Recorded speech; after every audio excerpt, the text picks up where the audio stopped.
mendorong ekosistem filantropi, khususnya filantropi Islam itu berkembang dengan baik. Apakah itu melalui lembaga wakaf, lembaga zakat, sosial, infak, sedekah dan lain-lain itu.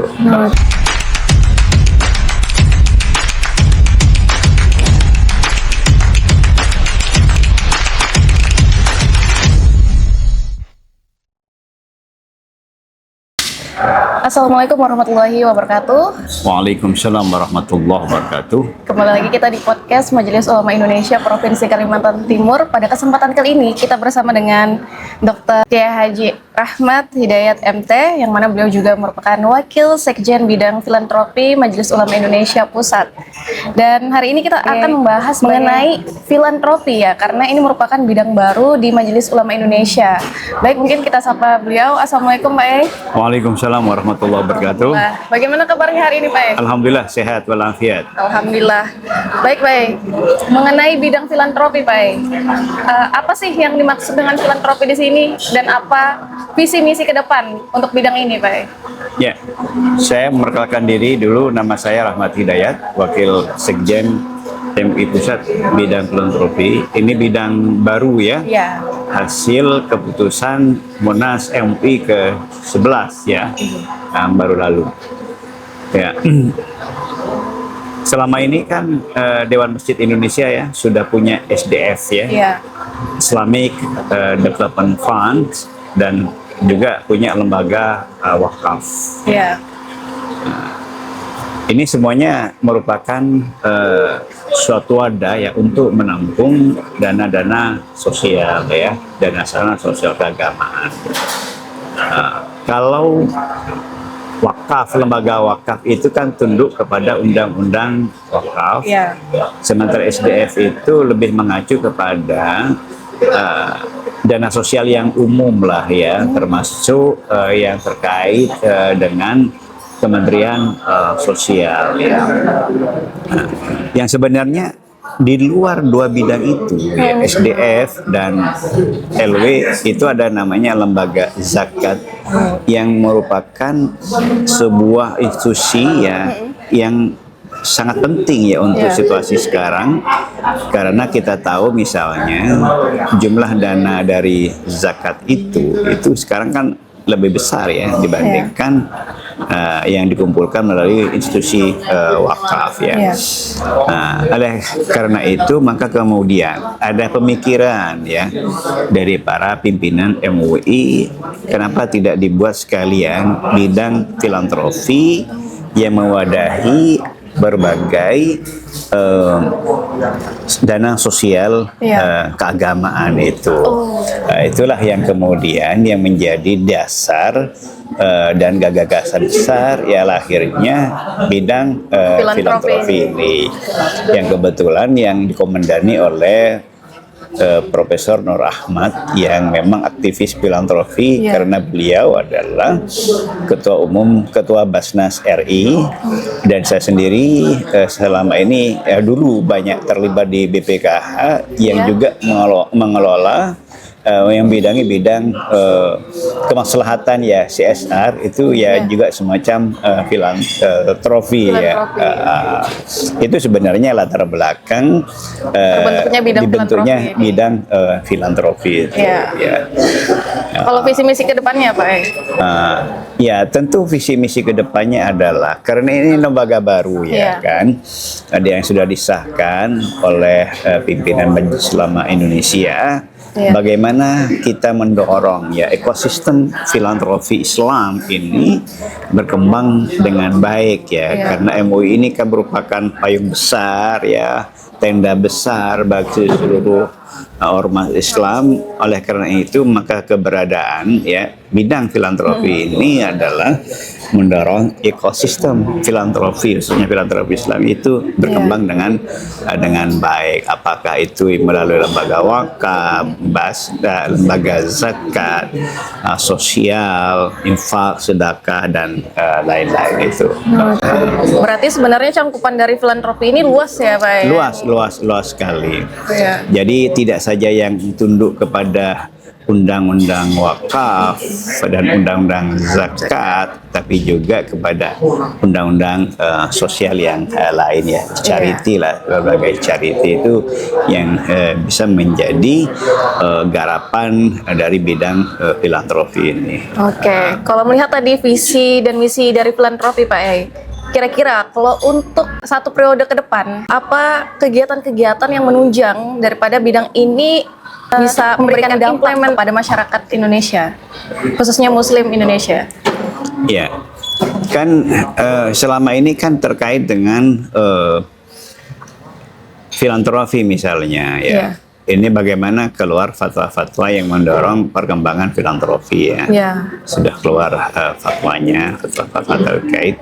Dan kemudian kita melakukan semacam agregasi ya dengan lembaga-lembaga institusi pemerintah, semi negara ya, untuk mendukung perkembangan lembaga-lembaga filantropi Islam ya, termasuk juga ya secara rutin. Nah, MUI itu mengumpulkan lembaga-lembaga LAS ya untuk berkumpul ya, sharing informasi, sharing pengalaman ya, kira-kira apa hambatannya, apa kira-kira faktor pendukung sehingga lembaga-lembaga filantropi itu berkembang dengan baik. Dan alhamdulillah qadarullah dalam beberapa tahun ini kan perkembangan lembaga-lembaga filantropi itu luar biasa. Kalau dulu orang menjadi amil itu kan malu ya, sekarang jadi amil tuh gagah gitu, pakai dasi, namanya pun juga CEO, kan keren banget lah. Nah, ini kan ya meskipun itu tentu ya tidak semata-mata karena faktor MUI ya, tapi ini kolaborasi kerjasama seluruh stakeholders ya, dan tumbuhnya kesadaran masyarakat ya bahwa untuk membayar zakat, membayar wakaf itu adalah tidak saja meskipun itu merupakan tuntutan agama, tapi juga sekarang sudah menjadi semacam lifestyle ya, dan kemudian berkembang luar biasa, lembaga-lembaga filantropi yang sangat luar biasa ya, di luar bayangan kita mungkin 10 tahun yang lampau ya. Fenomena Basnas, Rumah Zakat, Dompet Duafa, Easy, dan yang lain-lain yang berkembang luar biasa itu, wah, termasuk Kita Bisa juga, itu kan dahsyat sekali itu.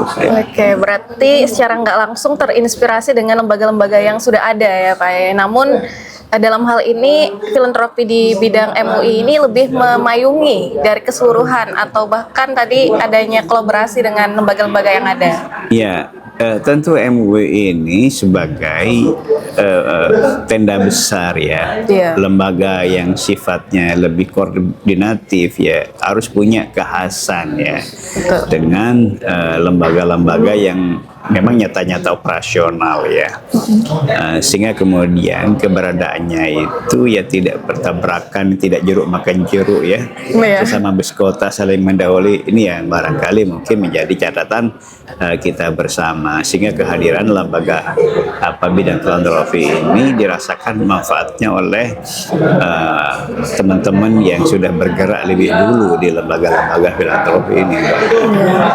Berarti di sini mewadahi keseluruhan untuk kemaslahatan umat, lebih tepatnya seperti itu ya, dalam hal ranah tadi ekonomi gitu ya, dalam hal sosial. Karena kan begini, esensi filantropi itu bagaimana menumbuh kembangkan cinta kasih ya terhadap sesama ya, yang kemudian diaplikasikan dalam bentuk membantu, meringankan beban penderitaan orang lain dan lain-lain, sehingga kemudian ya maka tugas MUI melalui bidang filantropi ini adalah mendorong ya, mendorong bahwa kemudian mereka menyalurkan melalui lembaga apa itu kan ketidakpersoalan, tapi maqasid syariahnya adalah tumbuhnya kesadaran masyarakat ya untuk berbagi itu, Mbak. Lebih penekanan ada hati nurani sama dengan kemanusiaan. Iya. tumbuhnya semangat kemanusiaan, Iya. cinta kasih, ya, di antara sesama itu yang barangkali mungkin poin paling penting. Gitu. Poin-poin penting ya. Nah, kalau melihat Pak, sekarang kan lagi kegiatan musyawarah daerah di Kalimantan Timur, di Yeah. Kalimantan Timur nih Pak. Kira-kira Pak, kalau melihat dengan adanya bidang filantropi ini, apakah Kalimantan Timur memiliki sebuah peluang yang besar akan bidang ini Pak? Ya, Kalimantan ini kan dikenal sebagai salah satu provinsi terkaya ya. Nah, bagaimana ada wadah ya, sehingga wadah itu menjadi tempat orang menyalurkan ya spirit filantropinya itu ya, berinfak dan sedekah yang barangkali mungkin kalau ya, saya rasa akan menjadi salah satu pilihan ya. Iya. Nah, menjadi salah satu pilihan. Cuman barangkali mungkin nanti dikoordinasikan saja dengan lembaga-lembaga yang sudah existing agar semuanya nyaman gitu ya kan. Tapi kemudian kan gini ya kan, kita kadang-kadang berpikir nih kok di sana tuh sudah banyak tempat makan gitu. Iya. Akhirnya kemudian orang yang jual makanan itu bilang nggak usah buka lah, nanti sudah banyak kok. Tapi kan ternyata cita rasa orang itu kan beda-beda ya. Ternyata ketika dibuka ini tumbuh juga gitu. Nah, ini barangkali mungkin poin penting juga ya. Teman-teman di MUI ya, wilayah Kaltim ini mendirikan semacam lembaga filantropi juga ya. Nah, barangkali mungkin poinnya mungkin ada kekhasan gitu ya, sehingga kalau menu khasnya itu ada segmentasi lah gitu ya kan, sehingga tidak jeruk tidak makan jeruk tapi tumbuh berkembang ya sama itu yang barangkali mungkin menjadi poin penting ya, tidak saling meniadakan ya, tapi saling melengkapi, ini bahkan menjadi poin penting itu. Oke. Berarti lebih kepada melihat situasi dan kondisi di Kalimantan Timur itu sendiri. Iya, melihat peluang-peluang dan kemungkinannya, tapi bagaimana memberikan masalah untuk semua itu poin pentingnya. Betul. Untuk melihat daripada filantropi tadi, berarti lebih menumbuhkan cinta kasih sayang sesama manusia yang membutuhkan gitu kan. Dan tadi juga kita bahas di pembahasan musyawarah ya Pak ya, bahwa adanya kegiatan ini itu sangat penting. Apalagi tadi juga disampaikan bidang filantropi ini bukan hanya terbatas dengan satu ormas, tapi seluruhnya khususnya di MUI Kalimantan. Oke. Baik, terima kasih banyak Pak atas waktunya. Semoga informasi seputar bidang filantropi ini memberikan pencerahan kepada masyarakat kita bahwa bidang ini ternyata sangat dibutuhkan untuk umat kita saat ini. Iya, oke. Terima kasih sama-sama. Ya. Baik teman-teman, berakhir sudah kita untuk session kali ini bersama MUI Kaltim, menguatkan akidah, menebar hikmah, merajut ukah. Wassalamualaikum warahmatullahi wabarakatuh. Waalaikumsalam warahmatullahi wabarakatuh.